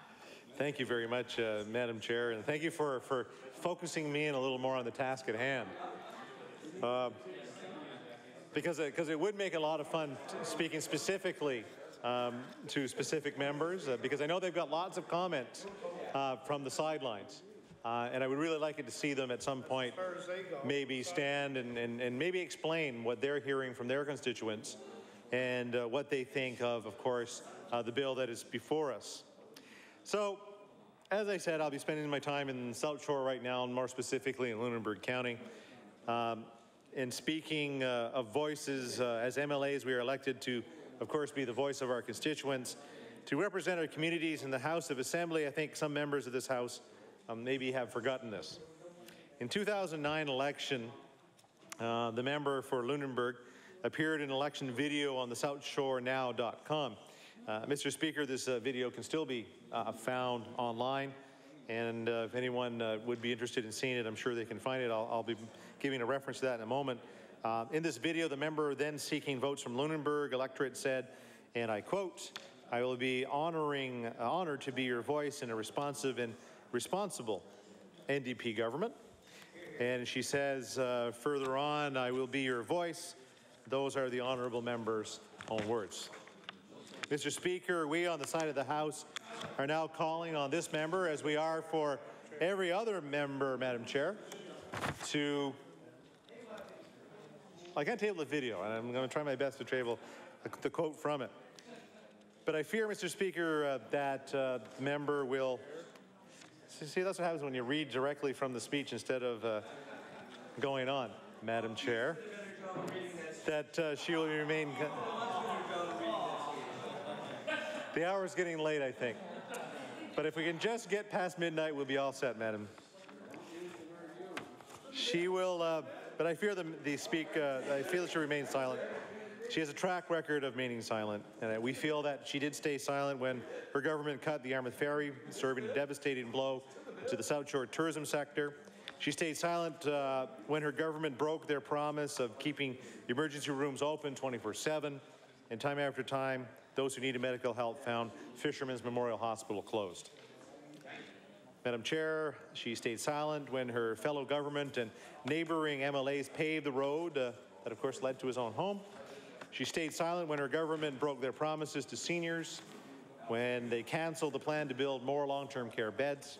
She stayed silent as her government cut reading recovery, leaving South Shore students without the literacy support that proved successful. She stayed silent when her government raised the HST, making life more difficult for the people of her constituency. She stayed silent as the Premier of this province said that there was no crisis in rural Nova Scotia when it comes to job losses. And she stayed silent for far too long, Madam Chair. And I'm just going to table the southshorenow.ca, which talks about the video archive that is online, that you can see that in her own words of what she committed to during the last election. So this member, as many members of the House of Assembly, especially the caucus that is before me, has a choice to make. Michelin and Clearwater are two of the biggest employers in her constituency. And Madam Chair, we are now calling on this member to find her voice. And if broken promises of ER access, HST increases, seniors care and paving aren't enough to make this member find her voice, perhaps, and we certainly hope so, this will finally be it. I'm asking the members opposite to picture the economic landscape of the community of Lunenburg or Lunenburg West without these employers. And Madam Chair, it is a scary thought. We on the side of the House obviously have very different definitions of responsive and responsible. By supporting this bill, it is the honourable member suggesting that it is responsible to ignore the business community who actually creates jobs. Surely this is not the member that we had in mind when she knocked on doors and promised a better deal. It may not be a better deal, Madam Chair, but we'll be on the side of the House where you're left to question for who. One of the largest employers on the South Shore, and in fact in Nova Scotia, is Michelin. Michelin began its operations in Nova Scotia in 1969, and today employs over 3,500 people. Plants are located in the beautiful communities of Granton, Pictou County, Bridgewater, Lunenburg County, and of course Waterville in the beautiful Kings County in the Valley. And I know that Michelin employees live all over rural Nova Scotia. I actually have a couple of members that live in my constituency that travel up for the week and work at the Bridgewater facility. These are good paying jobs that Nova Scotian families are raising their families on. Good paying jobs for the South Shore and should be protected, not threatened. Good paying jobs, and I'm sure many communities across Nova Scotia would love to have and love to be able to prosper from what it does bring. Michelin North America President Dana LeBlanc has been very clear on Michelin's position. And I can tell you, Madam Chair, that this is not something that happens very often where you see the President of North America show up to the legislature to discuss what they believe to be a investment killing and therefore job killing piece of legislation in this House. Very unprecedented to have this happen, to have so many large organizations, large businesses come to this legislature to voice their opinion on really anything that pertains to this House of Assembly. So for them to actually show up here in that manner and of course in the numbers, I believe shows a whole lot. The comments that we got from Mr. LeBlanc has been very clear on Michelin's position. It says, and I quote, "Let me very clear that this bill and the increasing uncertainty do not help Michelin Canada present Nova Scotia as a better place to invest." And I, of course, have the comments from that evening. I can table that as well. And further on, it quotes, "First contract is a well-known union organizing tool to help organizers downplay or distort the realities of collective bargaining for employees. Michelin has been here investing and creating jobs for over 40 years. And when the editor of the local newspaper wrote his last editorial of 2009, he dedicated the space to looking ahead to the next decade and presented a list of 10 things we'd like to see in the next 10 years that would benefit the South Shore region. And I'll table that one as well after I finish reading to it. And one of them was the continued viability of the Michelin plant. There's also a number of great things in here too, as a public transit system for the South Shore, a regional tourism strategy to market the entire South Shore region as one destination, more twinning for Highway 103, the actual completion of long sought after recreation centers in Bridgewater and Liverpool. It talks about the rebirth of the Lunenburg waterfront, amongst a number of other things. But of course, the biggest thing that really stands out from that editorial comment is the continued viability of the Michelin plant in Bridgewater. Is the viability and future investment of Michelin not a priority for the members of Lunenburg?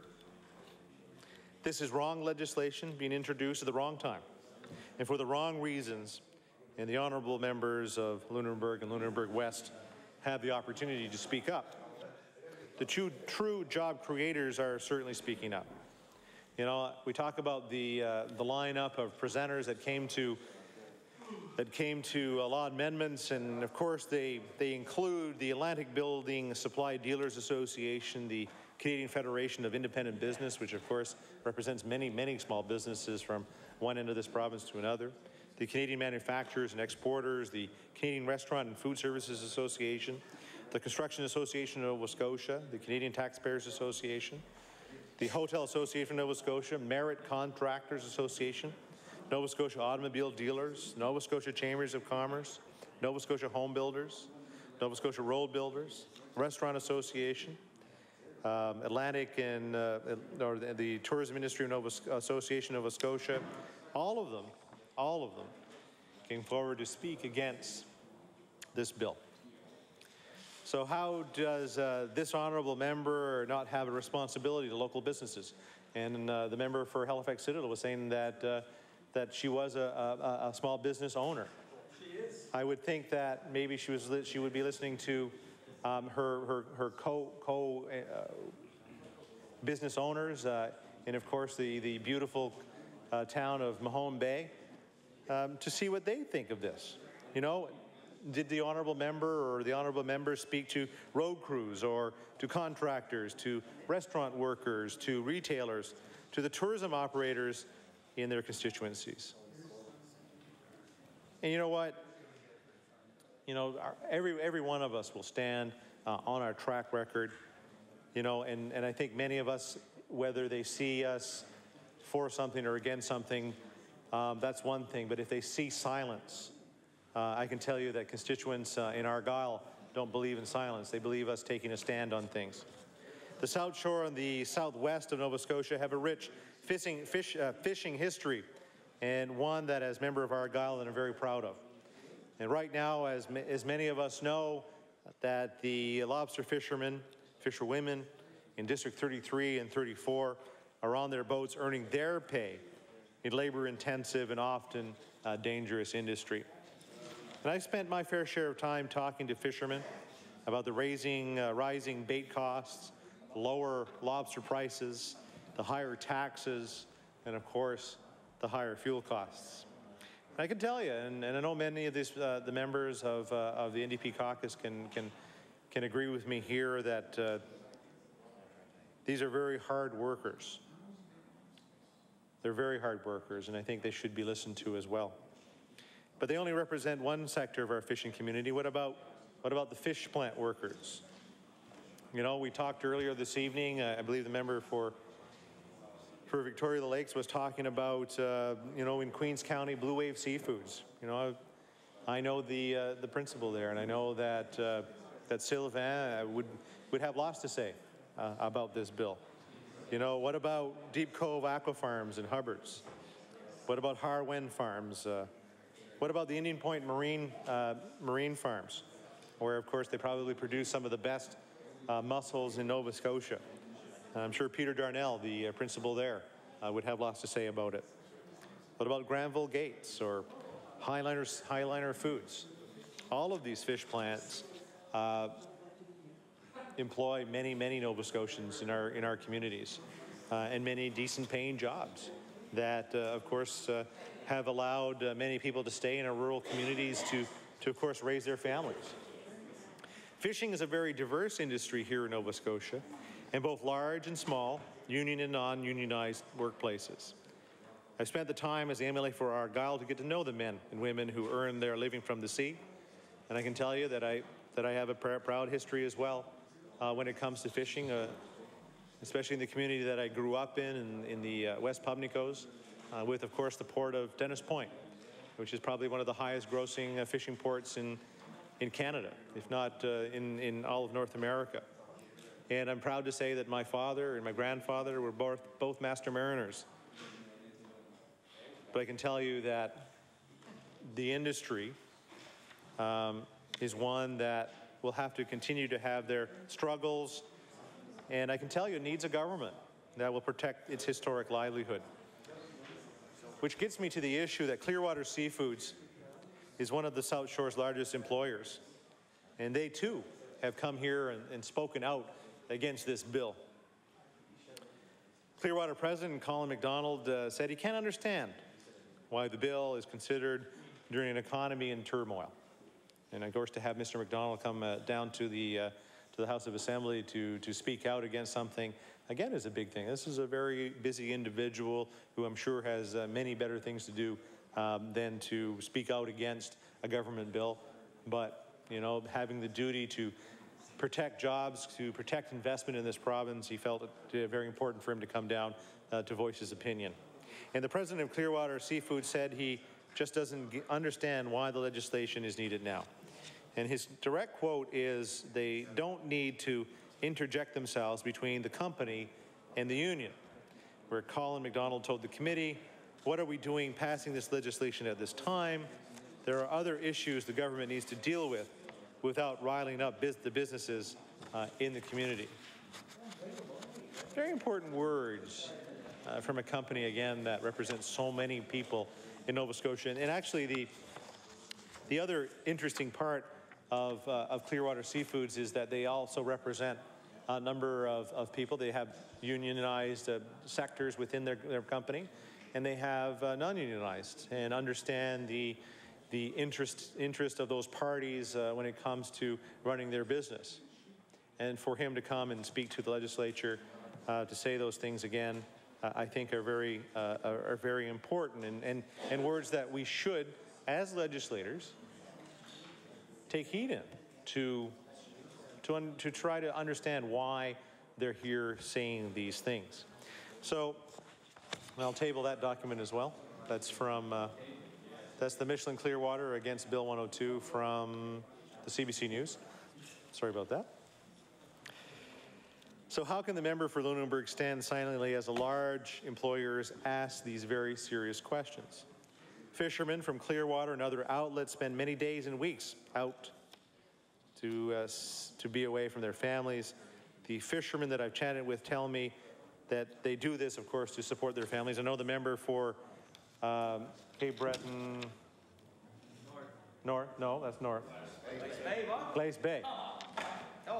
The member for Glace Bay who talked about many of the families having to find opportunities somewhere else or having to travel back and forth is important. But fishermen have been doing that for years, where they've had to travel away to the fishing banks in order to survive.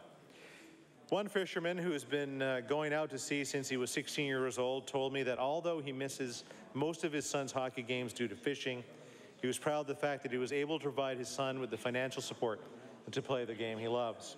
And these are sacrifices that they make. And they deserve a government that supports them, not a government that introduces misguided labor laws and threatens investment and growth in Nova Scotia. And it's not just about catching fish. It's about Nova Scotia being a very large, important seafood exporter. I'd like to share a statement now from the government's own website regarding seafood processing. And the quote goes like this: recent statistics indicate that Nova Scotia, with total exports of about $975 million, remain one of the leading exporters of seafood in Canada. Nova Scotia's fish processors, in producing a wide range of fresh, frozen, and value-added products that enjoy world-class recognition, utilize all 30 species of fish landed in the province. Licensed operators, expert enterprises are located throughout the province, with a larger concentration be located in the southwest Nova Scotia and Cape Breton, and a handful of others located along the eastern shore of Northumberland Strait. Employment in the seafood processing buyer sectors varies seasonally with fishing activity and landings. Through policy implementation, terms and conditions of license and mandatory record keeping and reporting of all fish buying activity, the Department of Fisheries and Aquaculture works to ensure that all fish and fish products intended for market meet certain health, quality, and safety standards, thus protecting the health and safety of seafood consumers, the orderly development of the fisheries industry, and the sustainability of the fisheries resource. And I'll table that as well. So let me say that again: sustainability of the fishing resource. Sustainability, Madam Chair, means creating the right business climate so that this industry may grow. It means welcoming investment and supporting job creators. It also means not introducing legislation that top employers are calling to mark against Nova Scotia. So the member for Lunenburg should be in the local newspapers talking about that, Madam Chair. The honourable member for Lunenburg posed for a photo for the local paper as she announced capital funding. The historic Lunenburg waterfront is a beautiful site, and many of us have had the opportunity to visit it many times. The bright red buildings of the Fisheries Museum are one of Nova Scotia's most recognized landmarks. But supporting the fishermen out of this province is more than handing out checks to the Fisheries Museum. The fishermen don't want their industry to exist only in a museum. And as their MLA, she should not be rocking the boat at this fragile time in our economy. The member has the choice this week to stand on the side of jobs and investment in her community, or they can stand alongside special interests. So who's asking for this legislation, Madam Chair? And I'm sure when all members were knocking on doors in the 2009 by-election, I can say there was no outcry for this legislation. During the election tour in Lunenburg, the Premier said, and I quote, "People would like to have a Premier who comes from the South Shore," he said. "This is a great part of my life. I grew up in Milton. I worked here in Lunenburg. I know these communities. I'm not coming here to tell them what should happen. I am from here." And I'll table that comment as well. I know these communities, Madam Chair. What does he say about a South Shore that can't count on the jobs from Michelin and Clearwater? Just to name a few. If that's how the Premier knows these communities, I'd hate to see what he'd do to a community that he doesn't know. Oh, wait a minute, that happened in Yarmouth. Sobeys has also spoken out against this bill. The NDP MLAs of the South Shore, the Valley, and Pictou County were elected by thousands of people who work for Michelin and Clearwater and Sobeys and countless smaller employers, and they should consider how this legislation should harm their communities above all else. This is the wrong legislation at the wrong time. Families on the South Shore should rely on jobs such as the ones in Michelin and Clearwater. And unless they change course, NDP MLAs will be casting a vote for legislation that threatens the ability of the employers in their constituencies to create desperately needed jobs. If the Premier won't show leadership and withdraw the legislation, then of course it is up to them. They have heard loud and clear from the job creators in their communities. Will they ignore the pleas? I think they are. There's still time. Although I've spoken about Michelin and Clearwater, there are thousands of others or other jobs in the South Shore which are at risk. The Nova Scotia Employers Roundtable submitted a lengthy response to the NLMRC regarding first contract. I'll table this one in a second. These employers include, and I'm sure many of these names will be familiar to the members opposite, as many of the constituents, of her constituents of Lunenburg, rely on these jobs. Bowater Mersey, we talked about this one earlier tonight. Clearwater Fine Foods, Farmers Dairy, Michelin, Scottsburn Dairy, and Sobeys, Walmart Canada Corp, IMP. We have good, stable labor relations in the province, and I'll actually table the comments from the Nova Scotia Employers Roundtable as well. The Employers Roundtable says, and I quote in that document, "Nova Scotia does not need to legislate a solution to a problem we don't have." End of quote. But we will have problems. The group also says, and I quote, "FCA will be viewed negatively for companies looking to locate in or to expand to Nova Scotia because it erodes management's ability to make determinations on the terms of employment, which may affect the viability or competitiveness." There's that word again, competitiveness. There was one recent competition that this government and the Premier didn't mind inserting himself in, which was the shipbuilding contract. The successful bidder, Irving Shipyard, won on the merit of its shipbuilders. Yet, among the undersigned of the Employers Roundtable, which is Irving, I bet we won't see any fancy billboards or full-page ads saying that this is something that they need. We can expect the taxpayers to fund a full-page ad that says some of Nova Scotia's top employers like Irving, Walmart, Sobeys, Clearwater, Farmers, Scottsburn, IMP say it's not appropriate to proceed with any form of FCA at this time in Nova Scotia. Probably not. We want a province that is open for business, not closed at the hands of government who's only interested in paying back their special interest friends. These groups combined employ thousands upon thousands of Nova Scotians. So why has this government refused to work with them on this? And why is the member for Lunenburg remaining silent? But alas, she's not the only member of the government's backbench staying quiet. Where is the member for Lunenburg West? He had a lot to say in his local paper defending the political paving of his own road. And he had lots to say during the election but it isn't a twist of fate. By the way, Twist of Fate is the name of the member's band. But that member doesn't have to say anything now. The Premier also had a lot to say in 2009, just 2 months before the election, on a tour that included a visit to Michelin. And this is from the southshorenow.ca, and I'll table this as soon as I finish reading it. And the entourage at the time included the Queen's MLA, a couple of candidates. I could read, well, they were candidates then, but I still use their proper names today. Of course, the member for Lunenburg West, the member for Chester St. Margaret's, and the member for Lunenburg. And the Premier concentrated on his efforts of two of his party's common sense goals, which he believes will create more opportunity and more prosperity of all Nova Scotians. End of quote. Well, it's good that you're not supposed to indicate the absence of a member, but great to see him join us. Dexter said his second goal would to address the need to invest in jobs and industries that are the keystones of our economy. I'm sure that is not a twist of fate.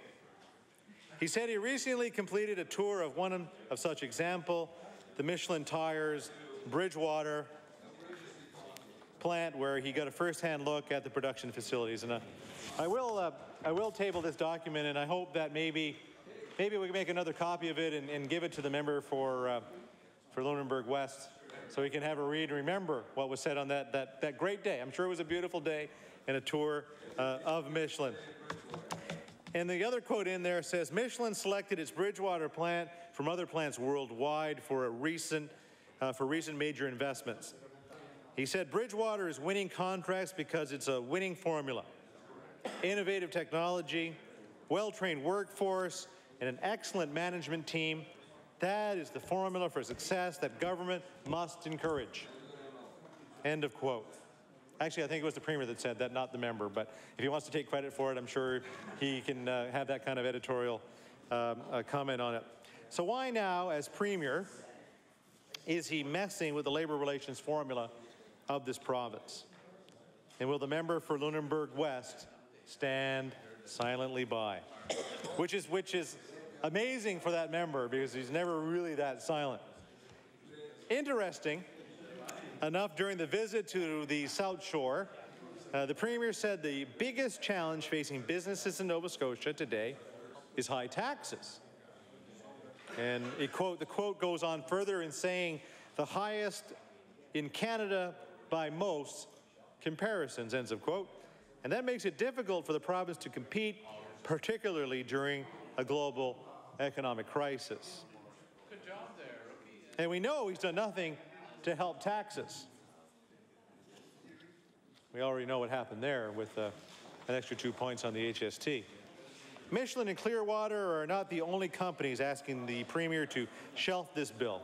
The CFIB, who represents 5,200 small, independent, and local businesses, have spoken out against this bill.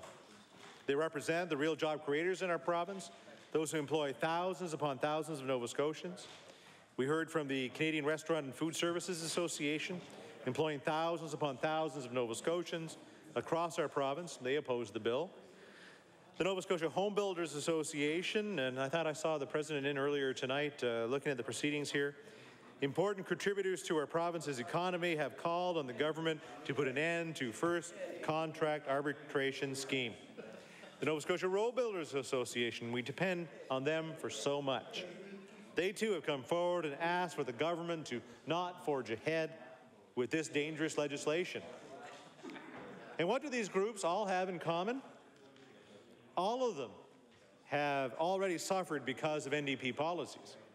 A higher HST out of control power rates in an uncompetitive business environment has already hurt their bottom line. First contract arbitration runs the risk of putting them over the edge and out of business. And that's why it's so important that we put the elastics on this bill and leave it on the clerk's table so that it does finally lose its way. These organizations and the thousands of Nova Scotians they represent have real concerns. And I know the members opposite are looking at saying, you're just making it up. It's not true. Don't worry about it. But you can tell the many presenters that came here who represent thousands of members, thousands and thousands of employees in many of our constituencies, they're not making it up. Why would they make it up, Mr. Chair? As companies big and small work tirelessly to remain competitive and to keep their men and women on the payroll, I can't understand why the NDP are trying to force this upon them.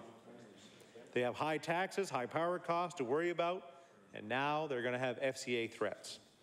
I can assure that all members of this first contract arbitration is not one of their priorities. Matter of fact, it's far from this. But this government has made it their concern. It's not a priority for ordinary Nova Scotians either, not at all. I remember campaigning during the last general election. It wasn't really that long ago. I went door to door every single day, and I heard a lot of different things. Matter of fact, I hit every door in the constituency of Argyle. I heard people talking about the roads that needed paving, schools that needed upgrades, hospitals that needed renovations, all kinds of very serious concerns. And I made them a promise. I promised that when I got to the House of Assembly, I would work on those issues because they were important priorities for the people that I represent. So the member for Lunenburg West also made promises. In an election pamphlet, and I quote, Lunenburg families can count on, and I'm not allowed to use the two names that are in here because, of course, they're members of this House. Actually, he wasn't. No. As your MLA, I will be a strong advocate for all the people of Lunenburg West. I will work towards providing increased support for the forestry and manufacturing industries to boost the local economy. He gives it with one hand, yet he wants to take it away with another. Reducing wait times. Reducing wait times.